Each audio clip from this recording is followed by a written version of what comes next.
What happened? Oh my God. Are you kidding me? Hey guys, can you see me? Have I just not been talking this whole time? Oh my God. Hello. Unbelievable. Unbelievable. What a mess I am. What a mess. Can people. This is ridiculous. Hey everybody, it's Dominic D'Angelo of Rumor and Innuendo. I am 30 minutes late because guess what? I've been talking to myself for the past 30 minutes. I've been reading your comments, thinking I've been interacting with everybody here. And then it's dawn, and I'm like, why is it saying that I'm live? And I was like, I swear I hit live. I was like, can the chat see me and hear me? Is the chat going on? And I'm seeing the chat move. And I'm like, okay, everybody's here. We're all engaging. I'm talking what I want to talk about. And I literally talked about everything. I'm going to talk a little bit about everything again because nobody heard it except me. I was literally just talking with myself this whole time.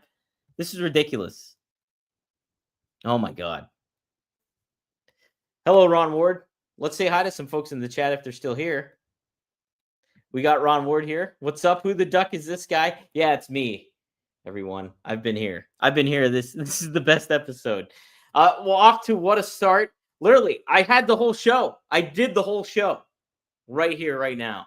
Oh my God. I'm blaming the heat. Literally, I was reading comments, popping comments up here, thinking the chat was going on like with me. And I'm like, why is it saying I'm not live? I clearly hit live before. I did the countdown. Everything is here. And no, it wasn't.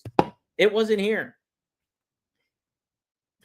Ron Ward said, Razor was looking at that shit, Dom. Like, I like him. He's silly.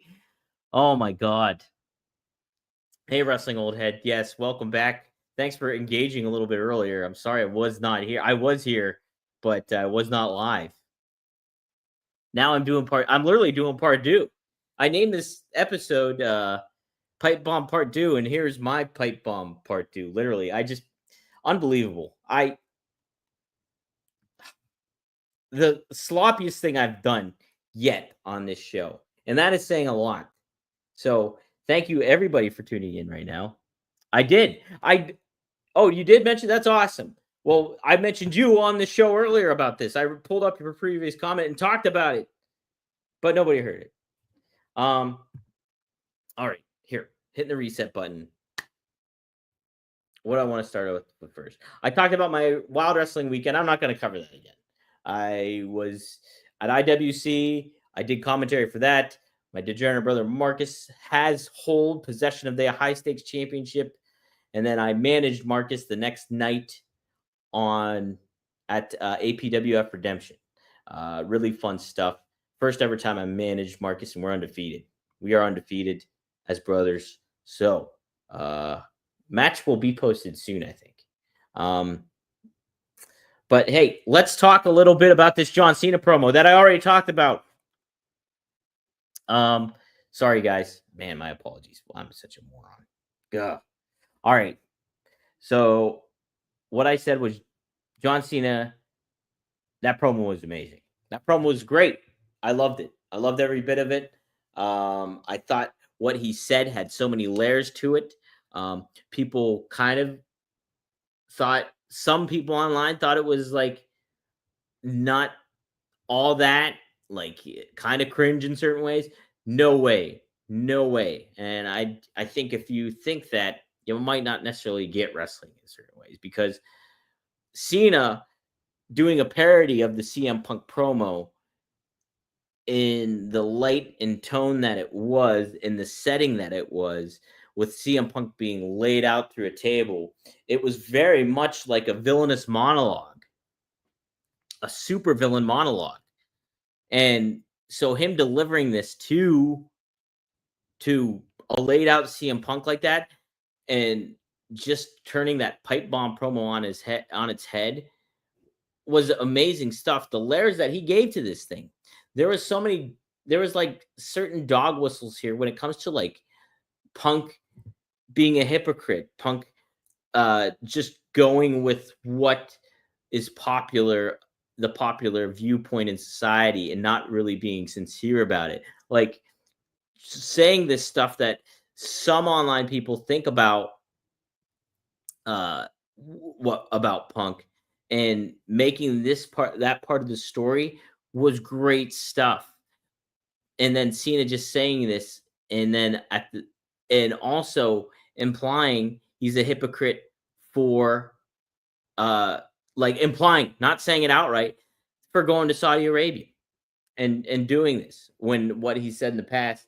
So there's all those kind of implications here, and in the same light, he is mirroring the pipe bomb promo that CM Punk cut 14 years ago for WWE, and naming like a Matt Cardona, Nick Nemeth, and Claudio.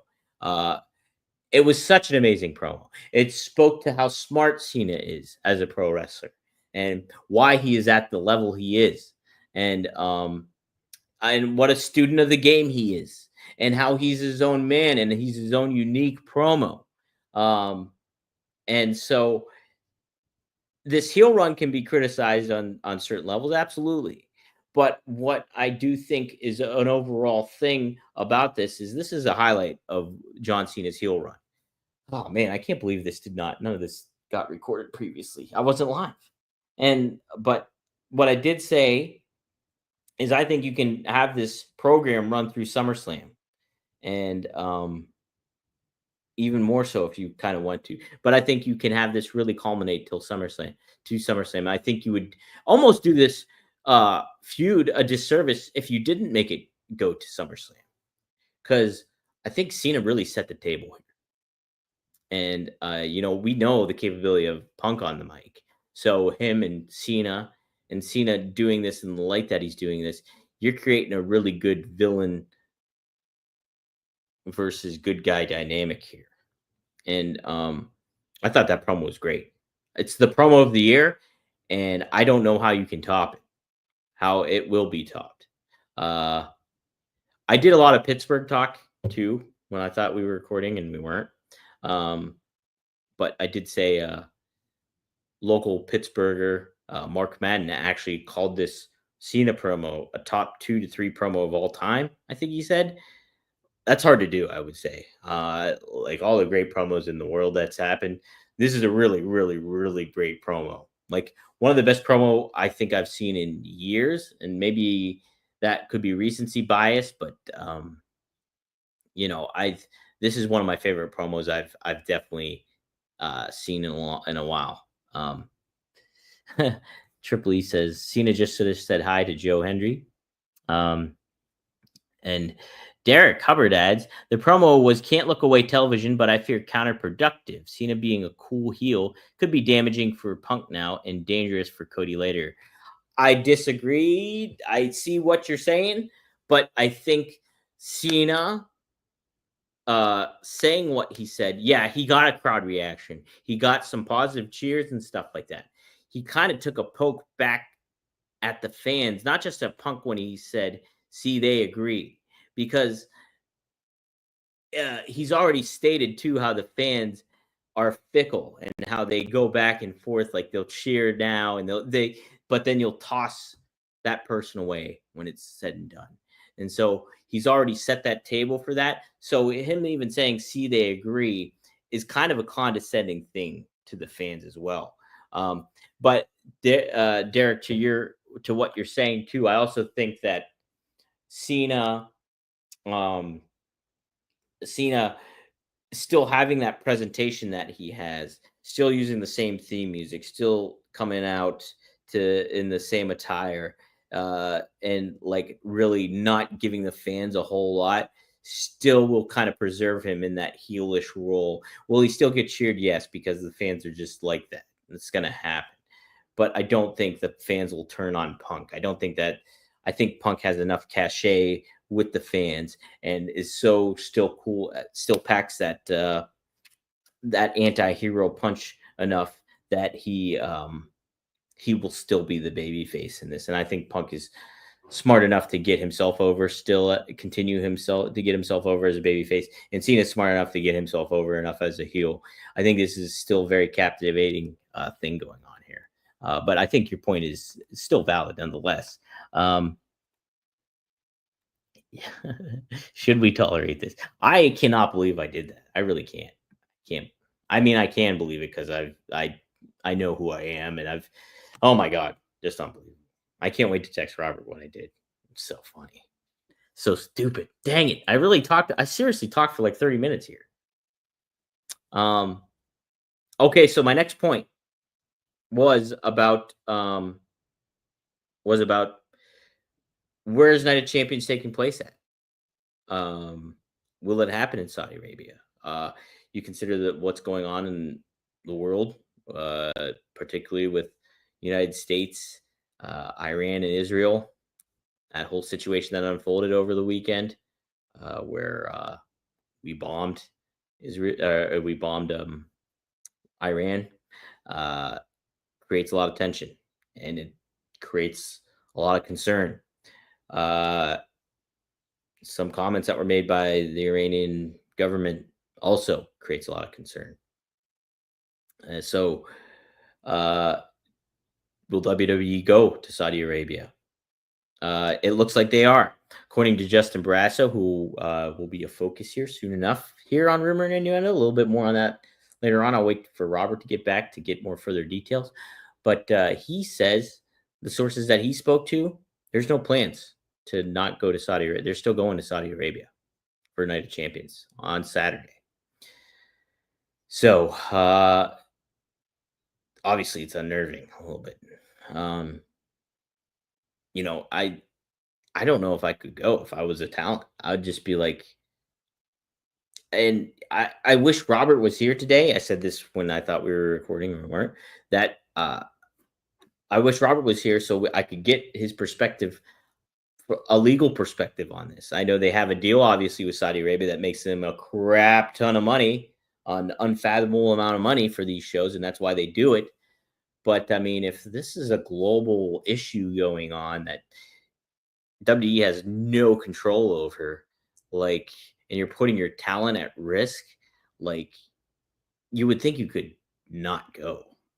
And, I would lean towards the side of not going for sure, So, but according to Justin Brasso, and the sources that he has, that cannot be the chase, the thing. Um, Cammy, I saw the chat and I interacted with the chat this whole time, thinking that you guys were tuning into the show. And so I was like popping comments up this whole time. And so you guys did a good job. It just dawned on me that I wasn't live. Like I said, I saw scheduled. I saw it showtime up top. And I'm like, why is this still showing me that? I was like, I went live, I hit live, and because I saw the chat and I thought I was interacting with all you guys, and I wasn't. So here I am. Um, Wrestling Old Head says, I think that would be a terrible PR and morale hit if they stayed the course on going to Saudi. I don't think it's worth it. I don't think it is. This WWE has no control over what's going on in this situation here. And I think to them just getting out of it and not going, how could anybody blame them for doing that? I understand, there's money involved, but I mean, it's not worth it. Like, could I don't even want to think about that stuff. It's just that, So, Cammy says, I think TKO is ballsy to have it. I worry for the talent, right? I mean, don't. Yeah, I just, I would have to do. I would not go. I don't think I wouldn't go. I wouldn't go. And if WWE, yeah, if I was WWE, I would make the decision not to. You can do more shows if the climate is better here. Um, Derek says, I think the situation is out of WWE's hands. If the State Department increases the travel advisory for Saudi to a level 3, the choice will be made for them. That's a good point too. But man, yeah, no, I wouldn't. I just don't think it would be a good move. Hopefully it's a lot of talk and not a lot of bluster, or it's a more bluster and not a lot of stuff backing it up here. And this situation will hopefully settle down. But it's tough stuff. I would not do it. I would not do it. Cammy says, if we revolted for truth, time to revolt for no Saudi. Ron Ward says, I refuse to have anything to do with the Saudi show. Does the prince go? If so, then I think WWE talent should be plenty safe. Interesting. Interesting. I think the prince does go. Isn't that why they have it? I don't know. Okay, Wrestling Old Head. Good to see you. Sorry I'm late. Derek says right now it's still level 2, which is consistent with many European and Middle Eastern countries. Oh man.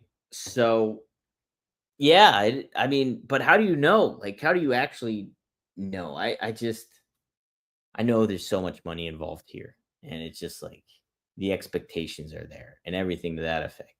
But I mean, and I don't align myself politically with any party, so I don't think I have a certain viewpoint that a certain side would.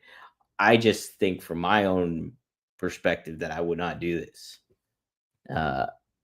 So right. Good golly. But yeah, what a crazy situation here.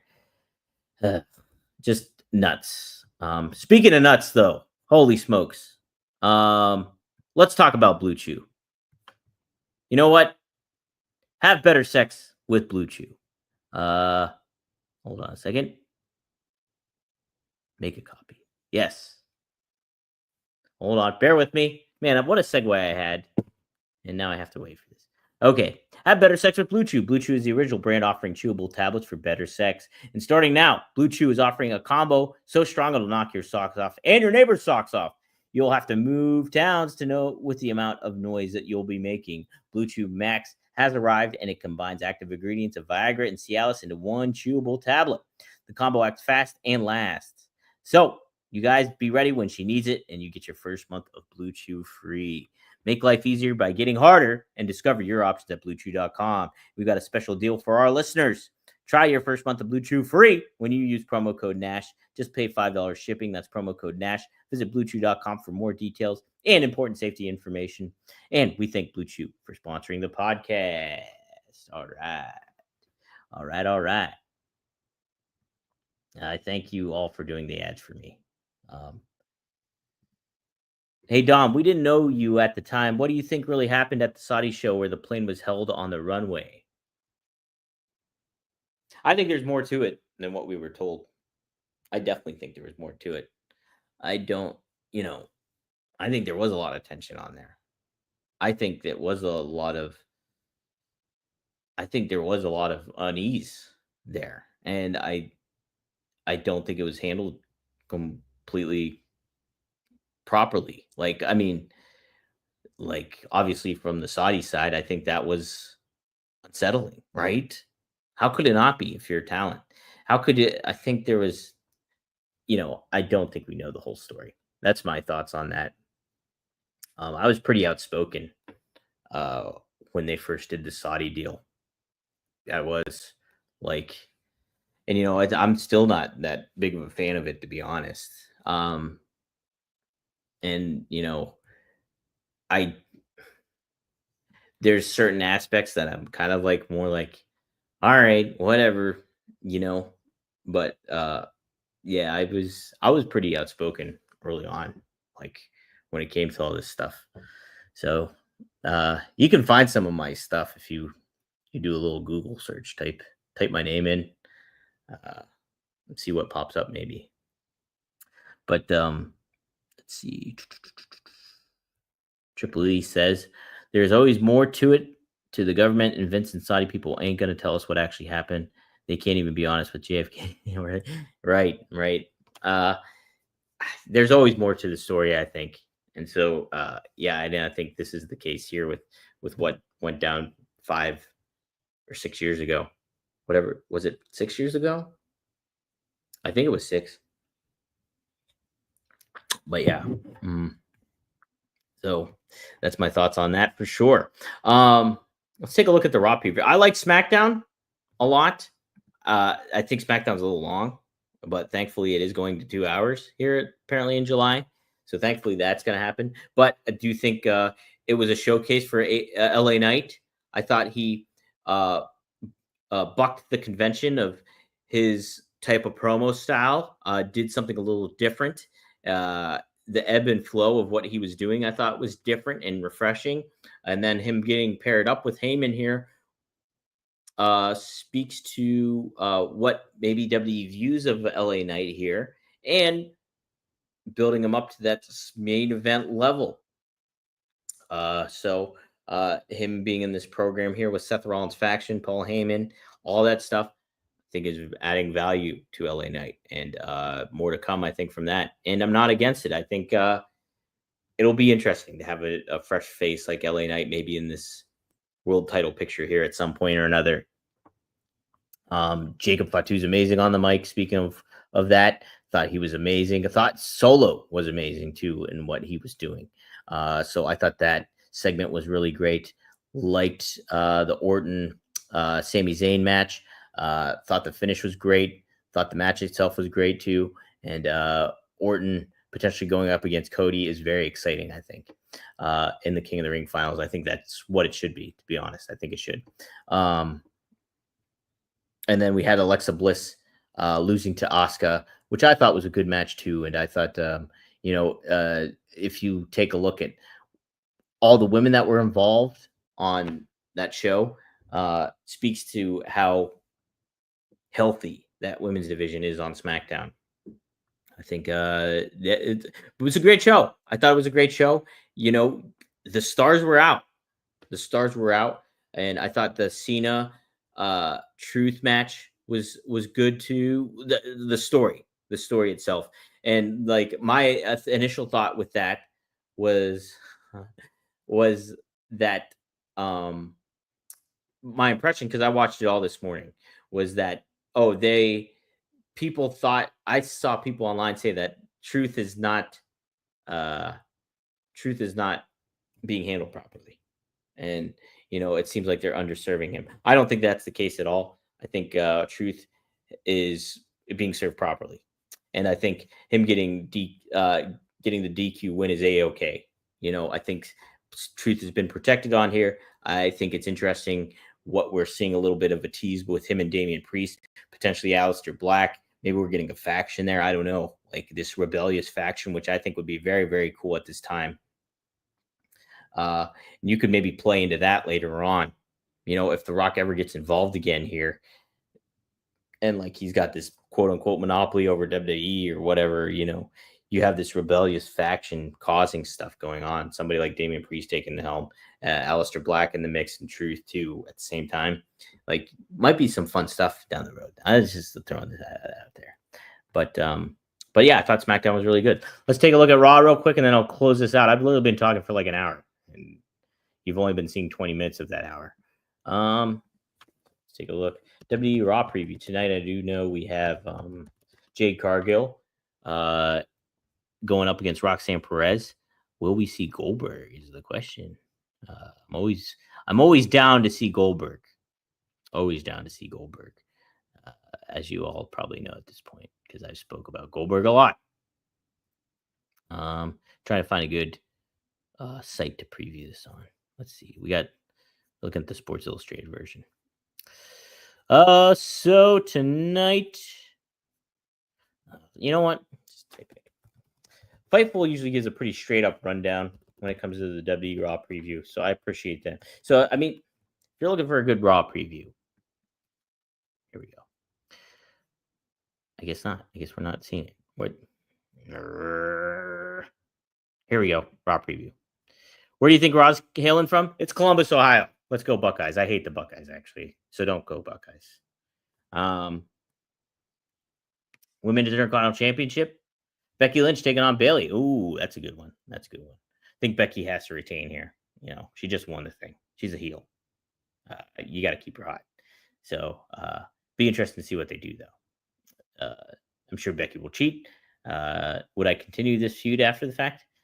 If you think there's more to it, I think, like I said, I think Bayley really needs to find her own voice as a babyface. I think, like I said before, I think she's funny online. I think she's got a great personality. I think there is a good connection that she can create with fans, even more so. And if you have to lean into who she is as a person outside of the ring, I would do all that I could, if our ability to think of how I could transition that over into my in-ring presentation of who I am. Because, I think the value is there. And I think a good feud between her and Becky is there too, especially for this Intercontinental Championship. It's a new title. You want to kind of create this established. So having two legendary wrestlers like a Bailey and a Becky Lynch go at it is the right thing to do. Queen of the Wing semifinal, like a wing, Queen of the Wing. Queen of the Ring semifinal is Jade Cargill, Roxanne Perez. I think Jade wins this one. I think maybe Liv Morgan. Oh, Liv is not. Never mind. Liv can't get involved. She's hurt. But I do think Roxanne loses here, and I think Jade, the potential of having the crown put on her, makes a lot of sense too. At the same time, so Goldberg is going to be there. He's going to speak, so that'll be cool. Interested to see what he says. I loved his promo last week. Short, sweet. Said what he did. Hopefully, it's more of the same. I hope somebody comes out and interacts with him that isn't Gunther, and that maybe Goldberg can lay a spear in or somebody like that, but you can get some good entertainment and value added that keeps Goldberg fresh and keeps this feud fresh. I like this feud a lot. I'm excited for this match. I am. So then we also have Cody Rhodes and Jey Uso. Man, yeah, gonna be a good match. If I had to venture a guess, I think Cody Rhodes gets the win here, and we get Randy and Cody at Night of Champions, because I think that's going to be good stuff. So Cody Rhodes, Jey Uso, that'll be a fun one. Seth Rollins will speak. Hopefully we get some LA Knight stuff going on here. I think that's a way to handle it. And then we got Braun Breaker and Penta. How did these guys get protected here? I think this could fold over, obviously, into maybe Seth Rollins getting involved, LA Knight getting involved, some more feud being perpetuated here. Also intrigued to see what they do as a follow-up with Sammy here. Will Karrion Kross and him interact? It sounds like they will, if you go by what happened on last week's Raw. So looking forward to that. Let's see. Travis Wardlow in the house. He says, okay, I'm glad I came back to double check thoughts. And okay, I'm glad I came back to check thoughts and prayers to Dom. Robert is going to heal of a field day. I know, right? As he should. Such a huge mess up. Really funny. I'm going to text him. I'll text him after the show. Want to keep it fresh? Our friends at Mando can help. That's true. Mando is not a sponsor this week. But if you do, use promo code RVD, you can get $5 off your starter pack. Speaking of RVD, new episode of One of Kind is up right now. You can check it out. Katie and Rob reveal some big news about becoming those future parents. I won't spoil it if you haven't seen it yet, but check it out. Go to rvdtv.com and celebrate. It's Rob and Katie.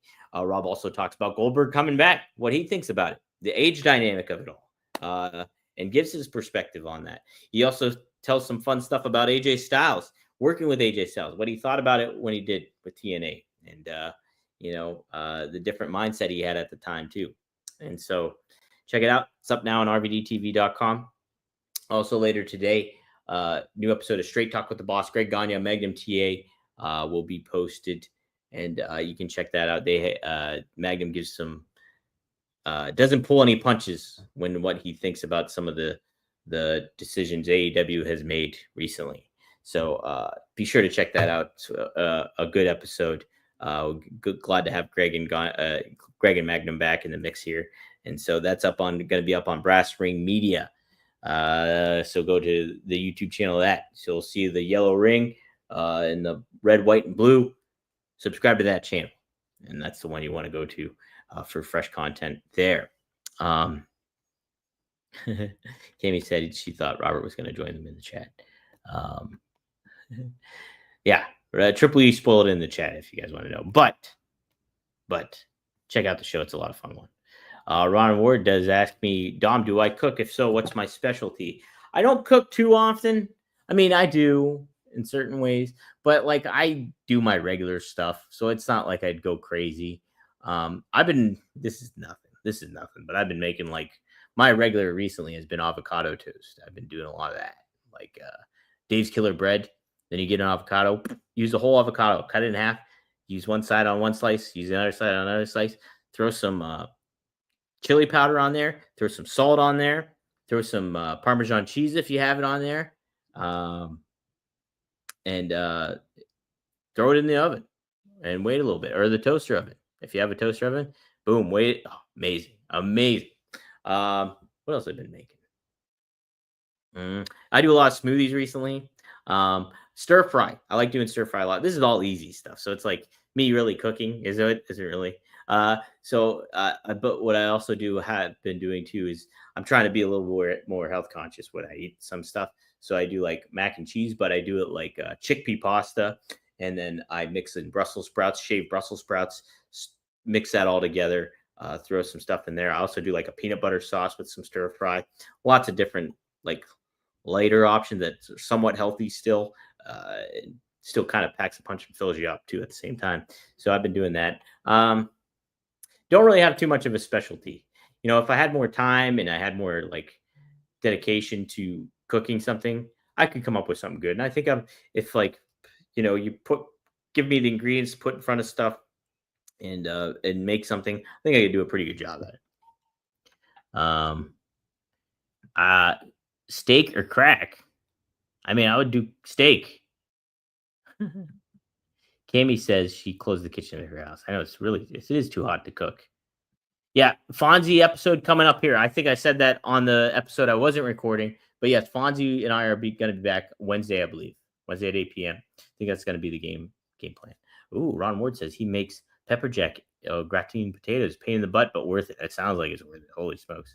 I really garnered an affection for double baked potatoes. Man, those are good stuff too. Haven't done that in a long time. But yeah, Cammy's right. It's really too hot to cook right now. I've been just doing smoothies, and that's been cooling me down as much as you possibly can. All right. That'll do it for me. I literally talked for over an hour. Holy smokes. And half of it was only recorded. But happy to do it. I'll be back tomorrow here. Maybe Robert will be back as well. But yes, thank you all for tuning in. Sorry for my mistake. Best of luck in your future endeavors. And who will be the king of the ring? Will it be Cody? Will it be Randy? Will it be Jey Uso? We don't know. But I'll see you tomorrow here on Rumor and Innuendo.